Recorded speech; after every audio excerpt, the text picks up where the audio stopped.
முத்துவ அருண் இந்த மீனா வீட்டிலேருந்து மீனா குடும்பத்திலேருந்து பிரிக்கணும்னு நினைக்கிறது நடக்கவே நடக்காதுன்னு நீங்கள் விரும்புனீங்கன்னா இந்த சேனலுக்கு லைக் பண்ணுங்கள். வாங்க வீடியோக்குள்ளே போகலாம். அருண் இருந்துக்கிட்டு சீதா கிட்ட நீ இனிமேல் உங்கள் மாமா பேச்சு இங்கே எடுக்கக்கூடாது அப்படின்னா, இல்லை எங்கள் மாமா தான் எனக்கு உயிர், எல்லாமே எங்கள் மாமா தான், எங்கள் குடும்பத்தை ஒரு மகனாக நினச்சி எங்கள் அம்மா பார்த்துட்ருக்காங்க. அவங்கள வேணுங்கிறது நாங்கள் என்ன மனசில் நினைக்கிறோமோ அதை நான் செஞ்சு காட்டுவார். அவர் இல்லாமல் நாங்கள் இல்லை. அதனால தான் மனக்கோலத்துலேயே நான் போய் எங்கள் மாமாவை கல்யாணத்துக்கு கூட்டிகிட்டு வந்தேன். நம்ம செஞ்சது தப்பு தானே, அவங்க சம்மதம் இல்லாமல் போய் ரிஜிஸ்டர் மேரேஜ் பண்ணது தப்பு தானே அப்படின்னு சொல்லி சீதா அருணை பார்த்து கேட்க, அருண் மனசில் நினைக்கிறான். அருண் எல்லாருமே அவன் முத்தை தலையில் தூக்கி வச்சுட்டு ஆடுறாங்க. இந்த குடும்பத்திலேருந்து அருணை முத்தை பிரித்து ஆகணும்னு சொல்லிட்டு அருணை நினச்சிட்ருக்குறான். என்ன பண்ணி ஏது பண்ணுமோ தெரியல. இவன் முத்து இந்த வீட்டுக்குள்ளே வராமல் பண்ணணும், நம்மளை தான் எல்லாருமே மதிக்கணும், நம்மளை தான் எல்லாமே பேசணும் அப்படிங்கிற மாதிரி நினச்சிட்ருக்குறான். அது நடக்கவே நடக்காது. அவன் எத்தனை தான் நினச்சாலும் முத்து தான் அந்த வீட்டுக்கு மூத்த மருமகன். அவன் சொல்கிறது தான் அவங்க வேத வாக்கா எடுத்துக்குவாங்க. அருண் நினைக்கிறது ஒரு நாளும் நடக்கவே நடக்காது. சீதா கூட இப்படி நினச்சான்னா சீதா கூட அருணை மதிக்கவே மாட்டான்.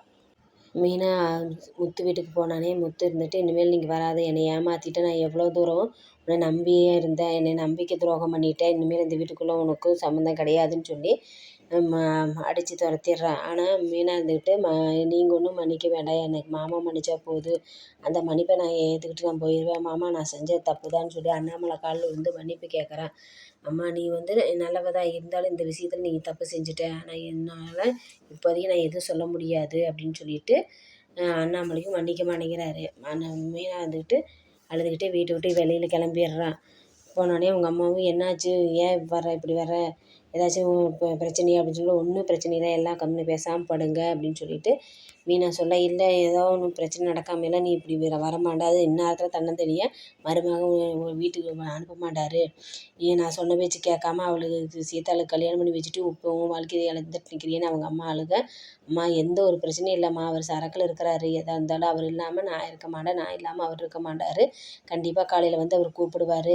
இப்போ நான் சீதாவை நாளைக்கு மாமியார் வீட்டுக்கு போயிடுவா, அதனால் இருந்து அனுப்பிச்சிட்டு போகலான்னு சொல்லி நான் வந்திருக்கேன், கொஞ்சம் எதுவுமே பேசாமல் எல்லாம் படுங்க அப்படின்னு சொல்லி சொன்னானே.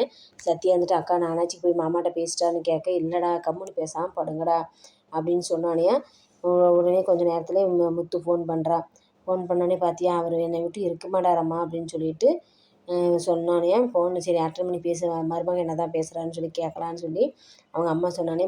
ஃபோன் அட்டன் பண்ணி பேசுகிறப்ப மனோஜ் அவன் முத்துவோட மைண்டை மாற்றுறான். உன் பொண்டாட்டி இந்த பொய் மட்டும்தான் ஏமாத்தினால வேறு ஏதாச்சும் மறைச்சிருக்கானான்னு கேளுன்னு அவன் சொன்னானே. அந்த இதை கேட்குறக்காகவே ஃபோன் பண்ணுவாள்.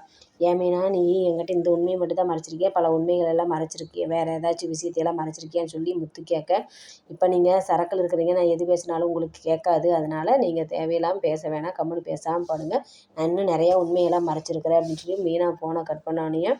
பார்த்தியா பொண்டாட்டி ஃபோனை கட் பண்ணுறா பார்த்தியா, அவள் அப்புறம் இன்னும் நிறையா உண்மைகள் எல்லாம் மறைச்சிட்ருக்குறா, அதனால் நீ கேளு, ஃபோன் பண்ணி திரும்ப பண்ணு அப்படின்னோடனே திரும்ப ஃபோன் பண்ணோடனே மீனா திரும்ப முத்து மீனாவுக்கு ஃபோன் பண்ணலான்ட்டு ஃபோன் எடுத்தோடனே ரவி ஃபோனை வாங்கி பிடுங்கி சுவிட்ச் ஆஃப் பண்ணி வச்சிட. ஏன்டா என் ஃபோனை சுவிட்ச் ஆஃப் பண்ணி வச்சேன், ஆமாம் நீ திரும்ப அண்ணி ஃபோன் பண்ணி டிஸ்டர்ப் பண்ணிகிட்டு இருக்கிற, கம்முன்னு பேசாமல் தூங்கு, எதாக இருந்தாலும் காலையில் தெளிவாக பேசிக்கலாம், அவன் தான் ஊருக்கிட்டத்தனமாக பேசுகிறான்ட்டு நீயும் அவன் பேச்சை கேட்டுட்ருக்கிறியா அப்படின்னு சொன்னானே.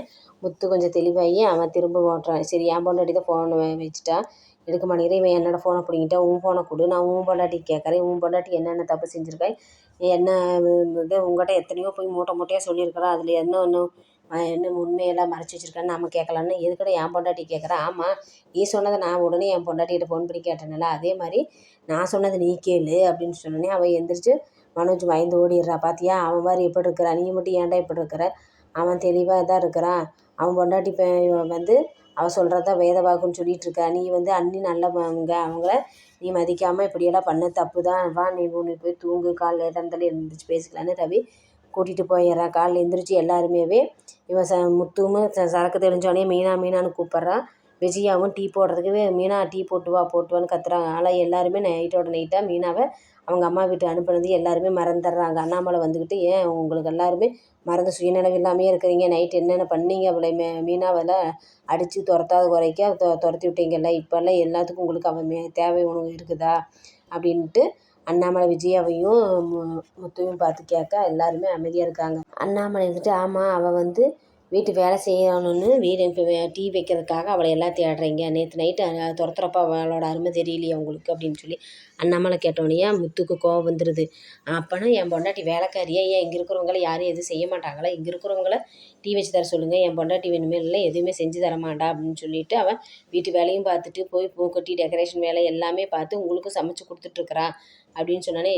அவள் போனால் என்ன, இன்னொருத்தி வேலைக்காரி இருக்கிறல்ல அவளை செய்ய சொல்கிறேன்ட்டு போய் ரோகிணியை டீ போட்டு வர சொல்கிறா. டீ வந்து எல்லாத்துக்குமே போட்டு வா அப்படின்னோடனே எல்லாருமே குடிச்சு பார்த்துட்டு நல்லா இல்லை அப்படின்னா, ஏன்டி இத்தனை நாளாக இருந்தியே அவகிட்ட அந்த வேலைக்காரிகிட்ட நீ இந்த வேலையெல்லாம் கற்றுக்க வேண்டியதானே அப்படின்னு ரோகிணியை திட்டங்காட்டி அவளுக்கு கோவம் வந்துடுது. ஆனால் இருந்தாலும் என்னடா பண்ணுறதுன்னு சொல்லிட்டு மீனாவோட அருமை இப்போல்லாம் உங்களுக்கு தெரியுதான்னு சொல்லி முத்து எல்லாத்தையும் பேச ஆரம்பிக்கிறான். வந்து உங்களுக்கு வடித்து கொட்டிகிட்டு இருந்தா, இனிமேல் எந்த ஒரு வேலையும் அவள் பார்க்க மாட்டா, இப்போ அவள் போனானே உங்களுக்கு எல்லாத்துக்கும் எல்லா கஷ்டம் தெரியுதா அப்படின்னு சொல்லிட்டு இருக்கிறப்ப நீ தாண்டா பேசுன. ஆமாம், நான் என் பொண்டாட்டி என்ன வேணால் பேசுவே எடுப்பேன், ஆனால் நீங்கள் யார் என் பொண்டாட்டி பேசக்கூடாது அப்படின்னு சொல்லி மீனாவுக்கு சப்போர்ட் பண்ணி முத்து பேசுகிறான். ஆனால் மீனா செஞ்சது தப்பு தான். முத்து எவ்வளவோ அவளை நம்பி இருந்தா. இந்த உண்மையை மறைச்சி சீதாவுக்கும் அருணுக்கும் ரிஜிஸ்டர் மேரேஜ் பண்ணி வச்சது தப்பு தான். அதுக்குண்டான தண்டனையாக தான் அவன் வந்து வீட்டுக்கு அனுப்பியிருக்கான். இது எப்படி இருந்தாலும் மனசு மாதிரி மீனால வீட்டுக்கு கூட்டிகிட்டு வருவான்னு நீங்கள் விரும்புனீங்கன்னா இந்த சேனலுக்கு லைக் பண்ணுங்கள், சப்ஸ்கிரைப் பண்ணுங்கள்.